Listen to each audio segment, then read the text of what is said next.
I should think one of our greatest problems in life must be surely knowing that our minds deteriorate, decline as one grows older, or deteriorate even when one is quite young, being a specialist along a certain line and being unaware totally of the whole complex area of life. It must be a great problem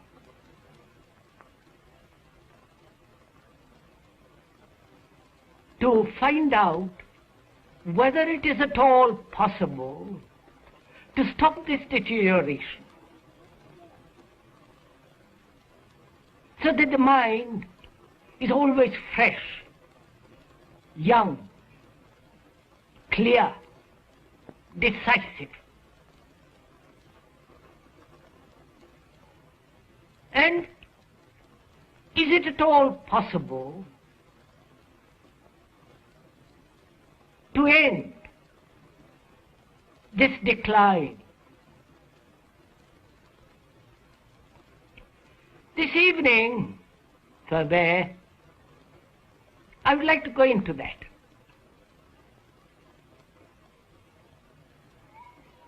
Because to me, meditation is freeing the mind from the known. The talks and writings of Krishnamurti cannot be limited to a single category such as philosophy or religion. Unquestionably, Krishnamurti is one of the more challenging and creative men of our time for his profound insights into the realities of the human condition. This series of 8 programs represents the first time that Krishnamurti has permitted his talks to be filmed. In this talk, the subject of which is meditation, Krishnamurti continues his exploration of the real revolution, a radical change in ourselves.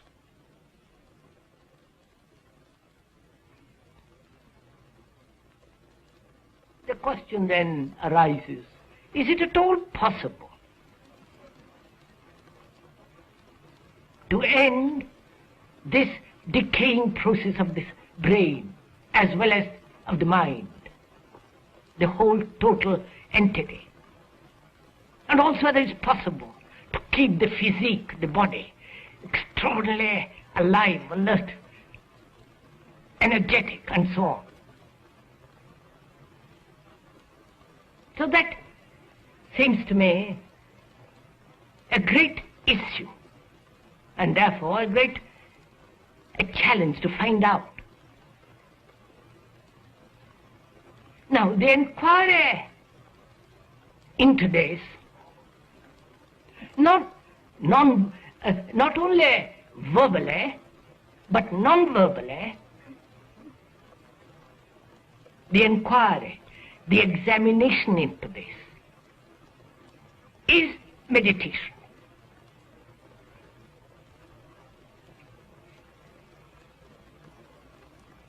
Because that word itself is so misused. There's so many methods of meditation. If we understand one, we shall understand the total systems and the ways of meditation. But the central issue that we are going to talk over together this evening is this, that whether the mind can ever rejuvenate itself.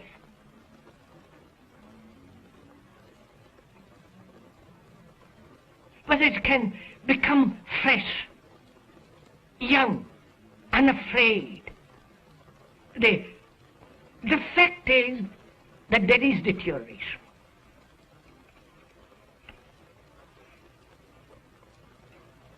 And if one looks at it and translates that deterioration or tries to transcend it or go beyond it in terms of personal inclination, temperament, and so on, it becomes a very shoddy affair.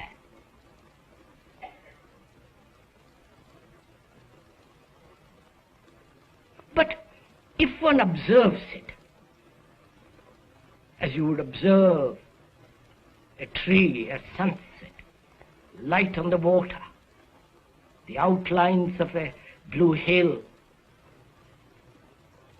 just to observe it, just to observe the process of what is actually taking place in each one of us. Then we will go together. And if you cannot do this, there will be gaps and we'll not be able to take the road together. Because we are concerned with the whole total process of living. And this total process of living, as one observes, is always creating an image about ourselves, about others. Image through experience. Image through conflict. And are we aware that there is an image in each one of us about ourselves? And that image begins to be more and more strong and more crystallized, and then there is the end of it all. So is one aware of it?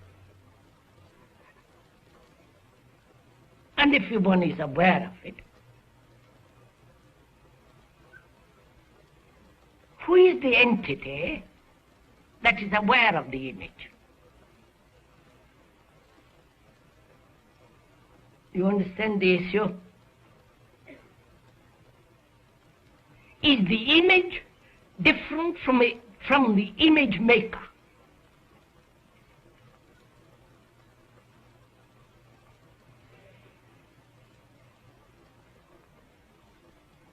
Or the image making and the image are the same?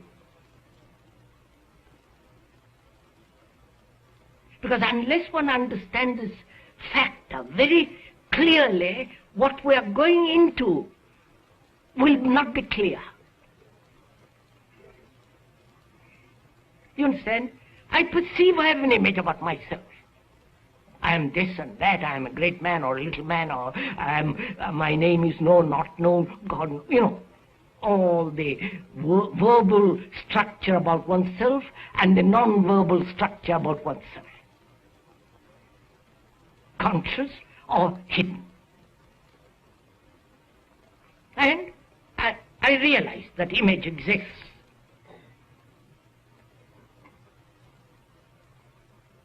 If at all I become aware, watchful, I know there is this image is being formed all the time. And the observer who is aware of that image feels himself different from the image. Isn't that what's taking place? Right? I hope we are making this clear.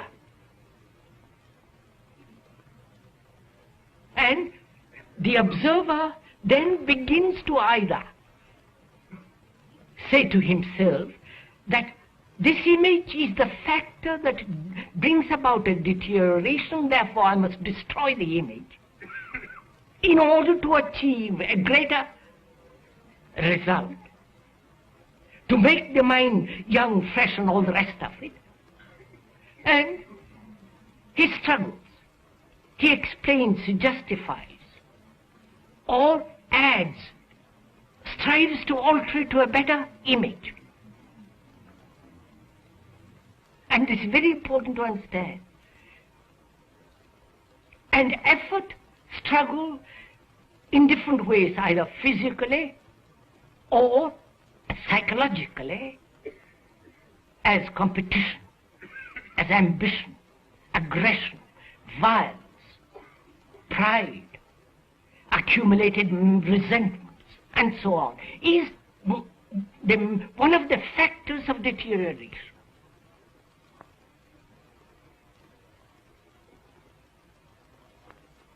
So when one realizes that the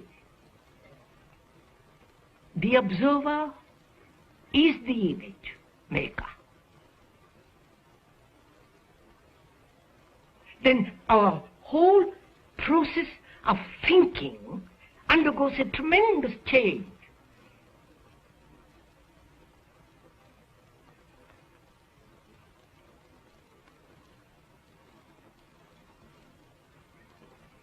And so the image is the known. So as long as the brain, as long as the whole mind, in which is the mind, brain and the body, the whole mind functions within the field of the image, which is the known, of which one may be conscious or not, in that field is the factor of deterioration.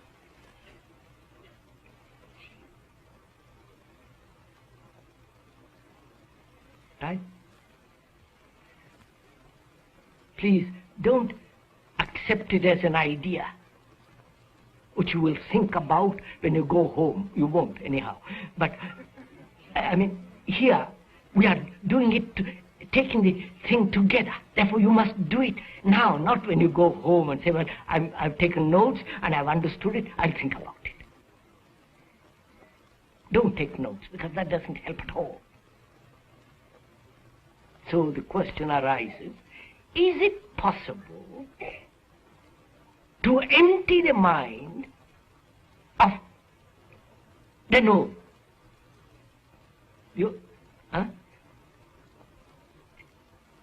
You understand? Am I making myself clear? Doesn't matter.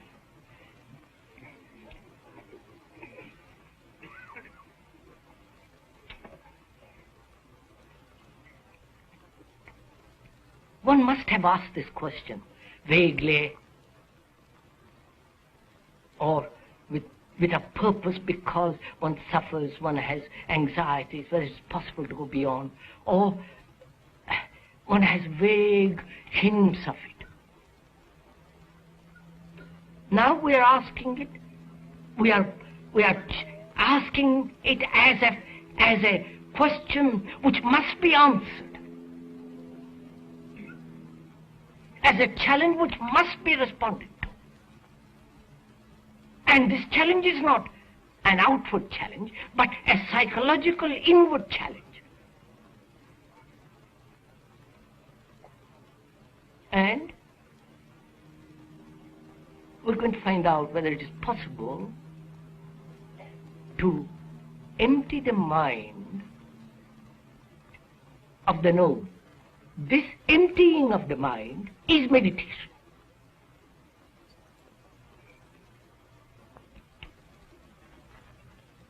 And one must go into this question of meditation.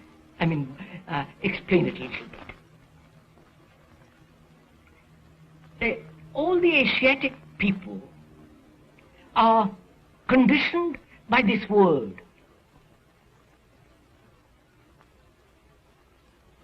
So-called religious, serious people are conditioned by this world. Because through meditation they hope to find something which is not, which is something beyond mere daily existence. And to find it, they have various systems, very, very subtle or very crude, like the Zen. And also in that, so-called meditative systems is concentration, fixing the mind on one idea or one thought or one symbol and so on. And also, there are various forms of stimulation. Forcing oneself, stimulating oneself, and that is to expand consciousness more and more through will, through effort, through concentration, through determination to force. And by extending this consciousness, one hopes to arrive at a different state or a different dimension or reach a point which the conscious mind cannot. Or one takes many drugs, including the latest, LSD and so on. That gives, for the moment, tremendous stimulation to the whole system. And in that state, one experiences extraordinary things.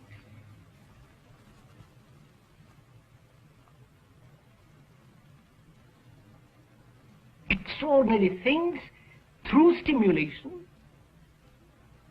through concentration, through discipline, through starvation, fasting. If one fasts for some days, one has obviously peculiar things happening.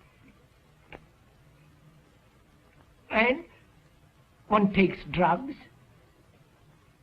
and that for the moment makes the body extraordinarily sensitive. You see colors which are most extraordinary, which you have never seen before. You see everything so clearly. There is no space between you and that thing which you see.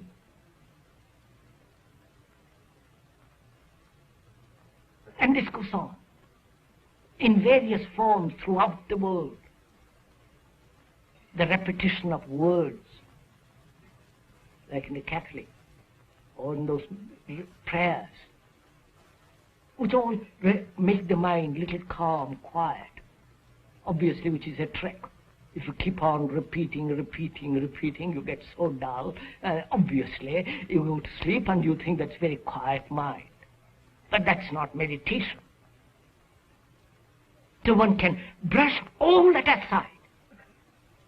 Even though one is committed to it, we can throw all that out of the window. And as you are listening, I hope you'll throw it out. Because we are going to something much deeper than these inventions. One can put all that aside. Because the more one practices a discipline, the more the mind becomes dull, mechanized. And that mechanizing routine process makes the mind somewhat quiet, but it is not the quietness of tremendous energy understanding. Then we can proceed to inquire whether it is at all possible to free the mind from the known. Not only the known of 1,000 years, but also of yesterday. The memory, which is memory.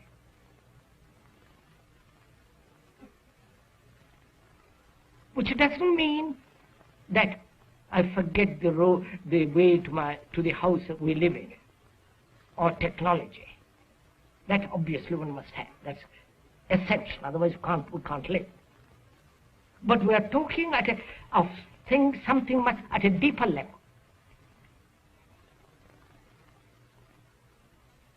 The deeper level where the image is always active. The image, which is the known, is functioning all the time. And whether that image and the maker of the image, which is the observer, whether it's possible to empty the mind of that. And emptying of that, of the known, is meditation. I can only understand you when I have no image about you. But if a friend, a relation, and so on, husband, wife, and all the rest of it, have an image. And the image I have, and you have about me, and I have about you, those images have relationship. And all our relationship is based on that. One sees very clearly that only when the image doesn't interfere, image as knowledge, thought, emotion, all the rest of it, interfere that I can look, I can hear, I can understand. It has happened to all of us. And suddenly you discuss, argue, point out, and so on. Suddenly your mind becomes quiet, and you see that, you say, by Jove, I've understood. That understanding is an action, not an idea. Right? So,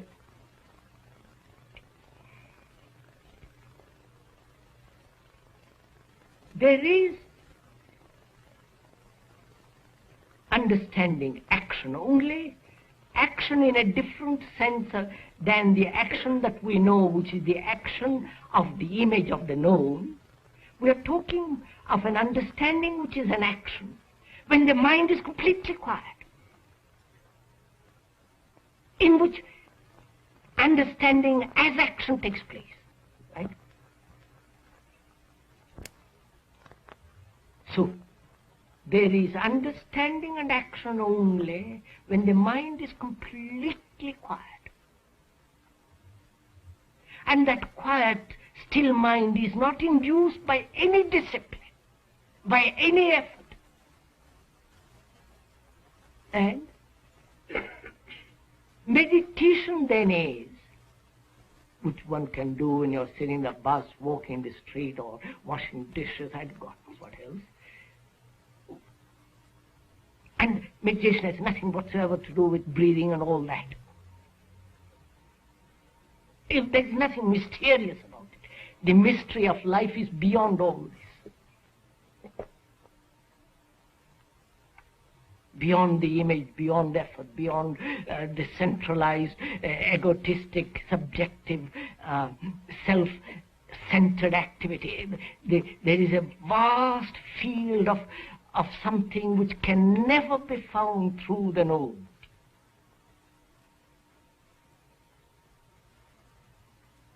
And the emptying of the mind can only take place non-verbally,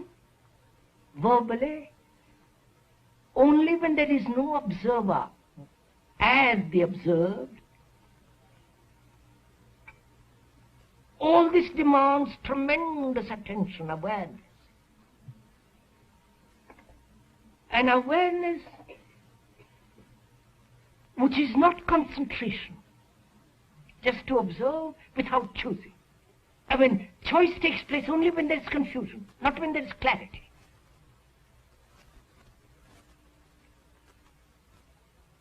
So, awareness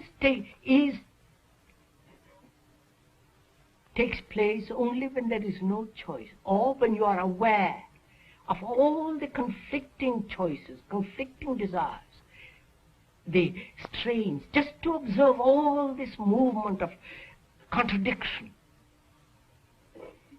And knowing that the observer is the observed. And therefore, in that process there is no choice at all, but only watching what is. And that's entirely different from concentration. And that awareness brings a quality of attention.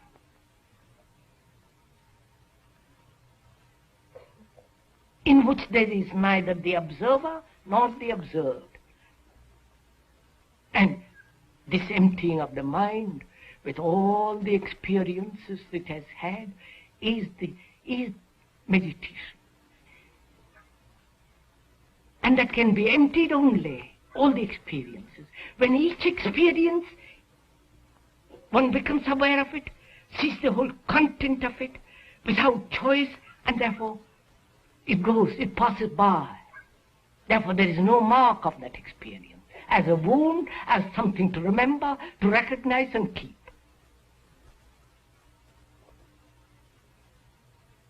So meditation is a very strenuous process. It's not just a thing to do for old ladies or men who have nothing to do.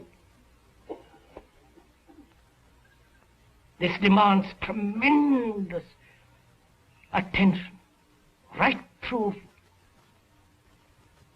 Then you will find for yourself, no, there is no question of experience, there is no finding. Then when the mind is completely quiet,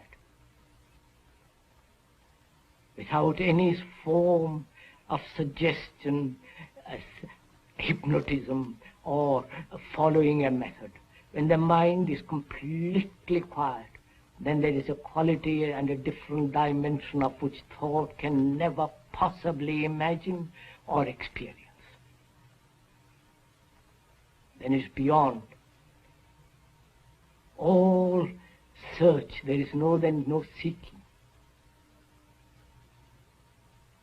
A mind that is full of light does not seek. It's only the dull, confused mind that's always seeking and hoping to find. What it finds is the result of its own confusion.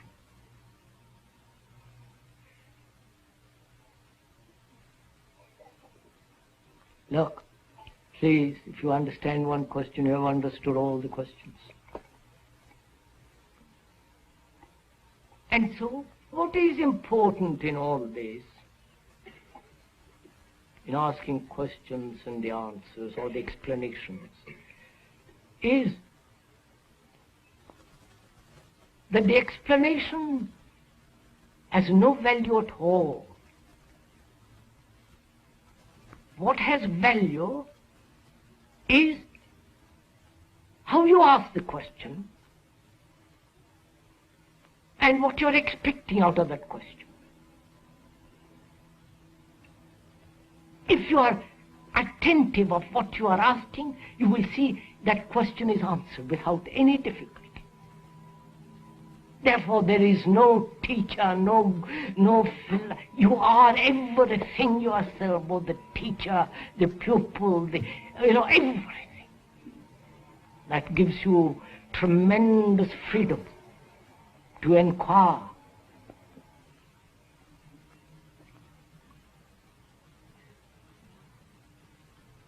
This has been the fourth of 8 programs presenting the talks of Krishnamurti. Subsequent programs in this series are titled What is Love?, Questioning, Living and Death, and The End of Conflict.